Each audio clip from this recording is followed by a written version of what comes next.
the kid that made a gun was very young, he was like 14 to 17, I'm not sure. I said to him, I showed him a gun that I made out of stainless steel, which I really made on a lathe.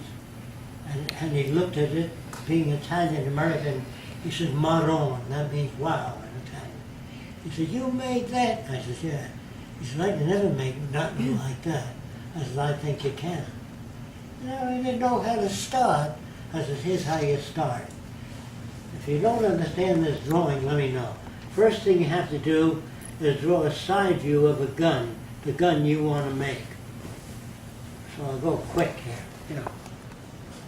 Then you have to draw a top view of that gun with the barrel, then a front view of the gun, and then the parts, the barrel with the holes in it, and all of the flutes and all the nuts and bolts that go into that gun.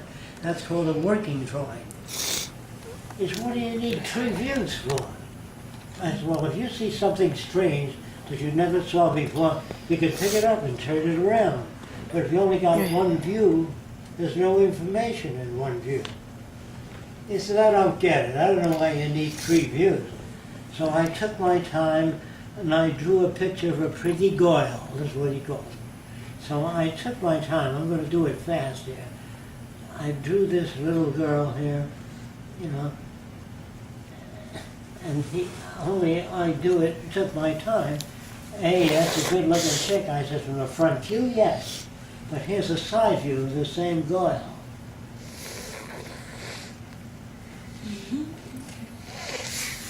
Because you don't see that in the front view. Look, this is that kid.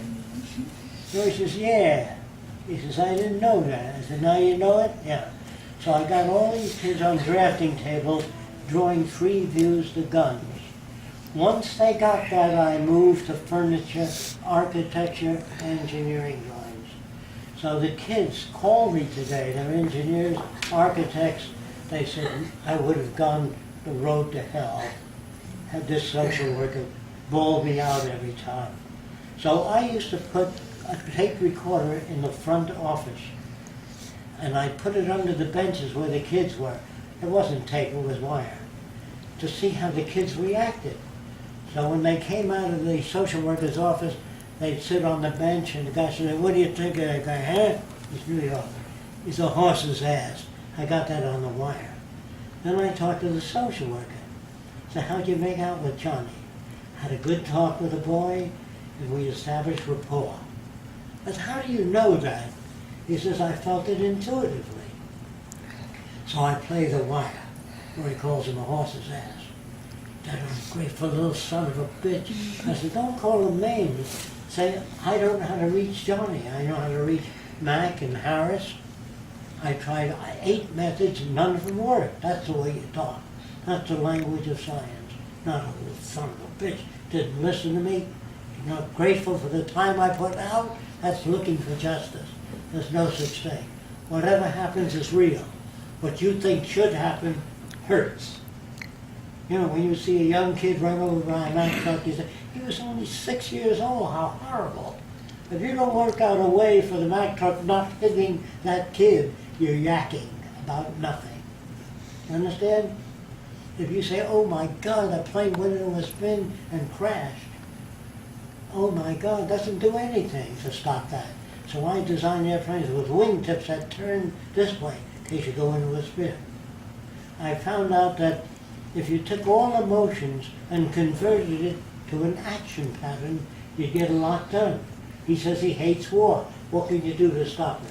Another person comes over to me and says, I'd like to help out in the Venus Project. I says, great. How would you stop cars from hitting one another? I don't know. How would you make it possible for rockets not to fall over or explode? I don't know. How would you design the Capitol so it worked better? And what kind of people would you put in the Senate? I don't know. You believe in participatory democracy? Yes. I said, did you vote for the space program? He said, no. Did you vote for the Vietnam War?